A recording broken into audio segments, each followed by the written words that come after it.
quelles sont les femmes qui peuvent être victimes de violences? Est-ce qu'il y a des femmes particulièrement plus à risque d'être victimes? Alors, il faut savoir que toutes les femmes peuvent être victimes. Il n'y a pas de classe socio-culturelle. Tout le monde peut être concerné, c'est-à-dire absolument tout le monde. Et donc, on ne peut pas faire de dépistage ciblé en fonction d'une pathologie ou d'un facteur de risque quelconque. Donc, il faut dépister systématiquement. Alors, tous les couples peuvent être concernés. Il y a quelques facteurs de risque, on les a vus ce matin. Dans le cas de différences à l'intérieur du couple, de différences d'âge, de culture, d'instabilité, de précarité, etc. Ce sont des facteurs de risque. Ce qui n'empêche que quelqu'un de très aisé peut aussi, dans son couple, être victime de violences conjugales. La grossesse, c'est un facteur de risque de violence conjugale, puisque 40% des premières manifestations de violence surviennent à l'occasion d'une grossesse. Donc la grossesse est un catalyseur de problèmes, et quand il n'y a pas, ou qu'un couple est propice à passer dans un état de violence conjugale, la grossesse est un catalyseur. Et quand elle préexiste, cette violence, la grossesse augmente la fréquence et l'intensité des violences. Donc la grossesse est vraiment un facteur de risque de survenue des violences conjugales. Et ça, il faut bien en être conscient en tant que gynéco ou sage-femme. Alors les conséquences, on les a vues ce matin. Je n'y reviens pas, mais pour nous, il y a des troubles gynécologiques qui peuvent être divers et variés, comme des problèmes de lésions chroniques, d'une activité anormale au niveau des urgences, ces patientes qui viennent souvent pour rien, comme on dit. Qui viennent pour rien, ah oui, c'est mieux. Des douleurs, des problèmes d'infertilité, de fausses couches à répétition.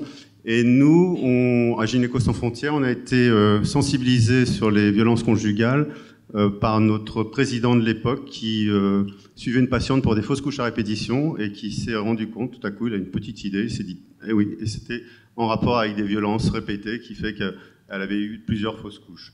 Donc, des troubles de sexualité, bien entendu, et des troubles obstétricaux.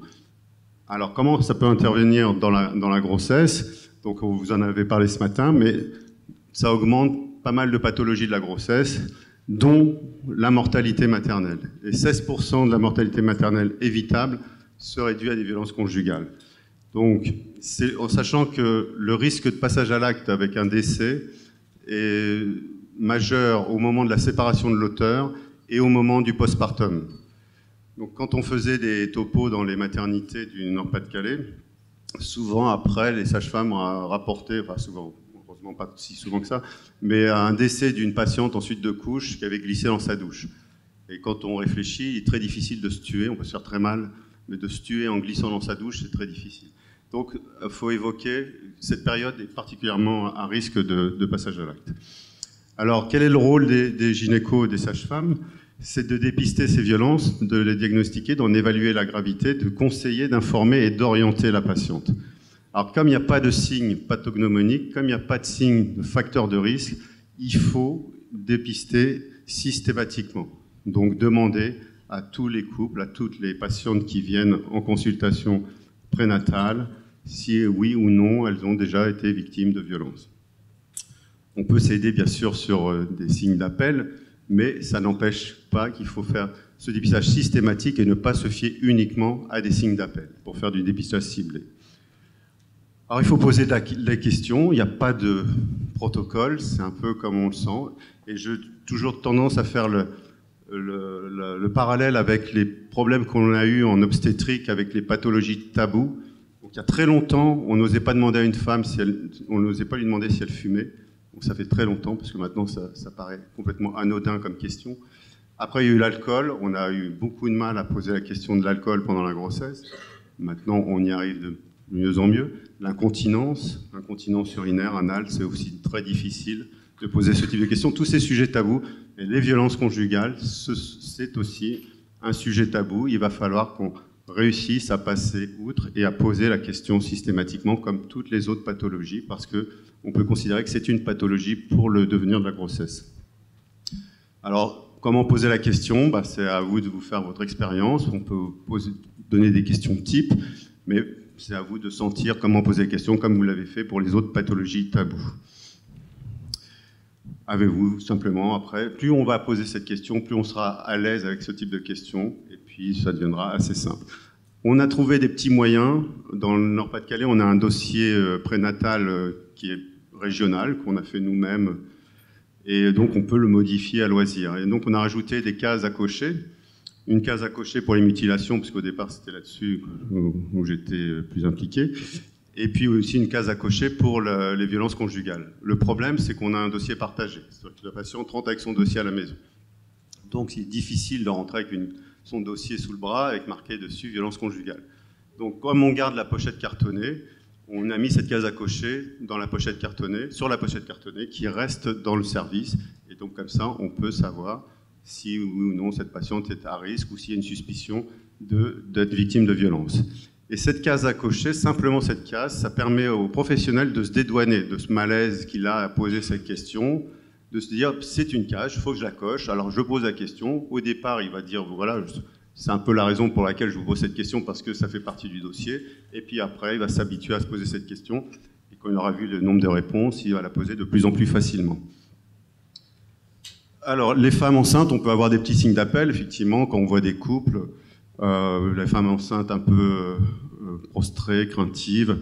Le mari aussi, le compagnon, le bon voisin, souvent très, très entourant, très, très prévenant, très poli, très présent, très serviable. Ça ne veut pas dire que tous les maris sympathiques sont des auteurs. Mais ça peut être un signe. Hein, la personne qui met la main sur l'épaule de sa femme quand on lui pose une question, ça ne veut pas forcément indiquer un rapport affectif, mais simplement dire « je suis là ». Donc voilà, il y a des petites choses comme ça. Très rapidement, vous allez être sensible à ce genre de petits signes d'appel pour vous dire « tiens, là, c'est peut-être quelqu'un qui est un petit peu auteur ». Alors, on nous reproche souvent, on nous oppose souvent le problème du temps. Le temps, en obstétrique, c'est très important. Et un petit rappel pour une femme enceinte, lambda.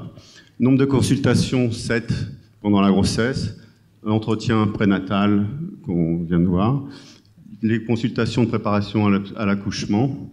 Consultation d'anesthésie. Les 3 échographies dites obligatoires, mais qui ne sont pas obligatoires, mais enfin les 3 échographies habituelles, premier, deuxième, troisième. Donc ça fait quand même 18 ou je sais plus, 10 à 18 fois où on a le temps de voir cette patiente. Alors bien sûr, le premier jour, on n'aura peut-être pas le temps d'aborder cette question, mais on peut repérer, mettre cette petite case à cocher ou prévenir, noter dans son dossier que dans toutes ces consultations, on va essayer de trouver un temps pour pouvoir aborder cette question. On a le temps pendant la grossesse d'aborder cette question. Il ne faut pas se cacher derrière l'excès d'activité. Alors, il faut bien sûr poser la question, mais il ne faut pas se dire simplement « je pose la question, point ». Il faut être à l'écoute et éviter le risque. C'est que ce sont des patientes, effectivement, qui ont un contact qui peut être très désagréable pour le professionnel, et ce qui est exactement comme les patients qu'on peut rencontrer en toxico ou en addicto, donc avec des allers-retours. Donc, ils peuvent être des fois un peu déstabilisants pour le professionnel, gynéco ou sage-femme, qui est professionnel assez binaire, assez carré, qui aime bien que ça soit clair et net. Alors, les gens qui font des allers-retours comme ça, on n'aime pas trop. Il faut savoir que c'est normal, ça fait partie du caractère de cette victime par rapport à tout ce qu'elle a vécu. Donc, on en a parlé ce matin. Et donc, il ne faut pas juger et se bloquer surtout sur cette attitude, mais plutôt montrer simplement, déjà, il n'y a que ça à faire, c'est montrer qu'on a compris, en tout cas qu'on est ouvert à ce qu'elle vienne nous en reparler, même si aujourd'hui, ce n'est pas le moment, même si aujourd'hui, elle n'a pas envie, ok, mais qu'on laisse la porte ouverte pour qu'elle puisse venir nous en parler. Il faut lui donner des conseils, si le contact s'établit, ça peut être possible, lui donner quelques conseils assez simples, de récupérer un peu d'autonomie, ses moyens financiers, sa carte bancaire, son chéquier, enfin, des petites choses, de préparer un plan d'extraction, de pouvoir sortir au cas où elle est vraiment en danger, donc avoir un ami ou quelqu'un de la famille chez qui pouvoir se réfugier, et envisager aussi la prise en charge des enfants. On peut donner des conseils, c'est sûr qu'on ne va pas tout faire comme ça pendant une consultation, mais donner quelques pistes et surtout, donc donner certaines pistes, mais surtout orienter la patiente vers des réseaux associatifs et ne pas travailler tout seul. Donc, il ne s'agit pas, quand on est professionnel, de se retrouver face à une femme victime de violence et de la gérer tout seul. Ce n'est pas possible et puis c'est même pas souhaitable.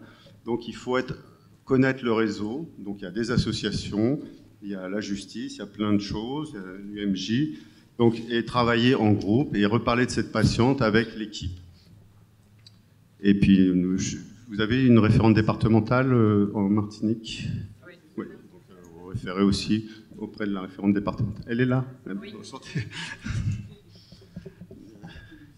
Donc les rôles de professionnels de santé des femmes ont un rôle essentiel pour le dépistage, surtout pendant la grossesse, qui est un facteur de risque de la grossesse, pour éviter les conséquences graves et protéger les enfants dont on a parlé. C'est un devoir, on a le devoir d'ouvrir nos yeux, nos oreilles, de poser cette question systématiquement, de dire une phrase lorsque effectivement on constate que c'est une victime, et de dire à cette patiente ce qu'elle n'a peut-être jamais entendu jusqu'à présent, c'est que c'est elle la victime et que la situation qu'elle vit est intolérable, n'est pas acceptable. Parce que bien souvent, comme elles sont complètement isolées, même sa propre famille ne comprend pas son attitude, alors que l'auteur est ce gendre, ce beau-fils parfait, si sympathique, si gentil en public. Personne ne comprend pourquoi elle a cette attitude aussi fermée, etc. Et tout le monde se demande ce qu'elle a, même sa propre famille. Donc là, vous dites, au moins, vous lui remettez le fait que c'est elle la victime. Donc ne pas rester seul, s'appuyer sur un référent médical s'il y en a un dans l'hôpital qui s'occupe plus particulièrement, qui est plus sensibilisé aux violences, pour au moins s'appuyer sur lui, et s'intégrer dans le réseau de professionnels de santé, de justice, action sociale, police, éducation, tout ce que l'on va voir après dans la fin de l'après-midi. Alors, est-ce que nous sommes compétents pour ça? On a fait une petite enquête dans le Nord-Pas-de-Calais, sur les 34 maternités du Nord-Pas-de-Calais, pour voir la prévalence des violences conjugales. On faisait passer un questionnaire de 5 questions pendant une semaine en consultation prénatale. Toutes les patientes qui arrivaient en consultation avaient ce questionnaire. Elles le remplissaient. Ce qu'on demandait, c'est qu'elles le remplissent soit en salle d'attente, quand elles veulent, mais qu'elles le remettent au praticien, à la sage-femme ou au gynéco, au moment de la consultation, pour qu'ils puissent lire et qu'il puisse y avoir un échange après. Alors, on a eu des résultats assez éloquents. On a fait aussi des topos pour sensibiliser les professionnels dans les maternités. Donc on a vu d'emblée qu'il y avait une très faible proportion de médecins dans les topos. Donc les médecins ne se sentaient pas concernés. Ceux qui étaient là étaient déjà militants, donc ce n'étaient pas ceux que l'on visait. Mais bien souvent, on a beaucoup plus de réceptivité du côté des sages-femmes, du côté des psychologues, tout ce qui est non-médecin. Et en fait, les sages-femmes, elles traitent la femme et les médecins traitent la pathologie de la femme. Donc c'était un peu dans ce sens. Alors, la réponse à ce petit questionnaire, c'était 20% de réponses positives.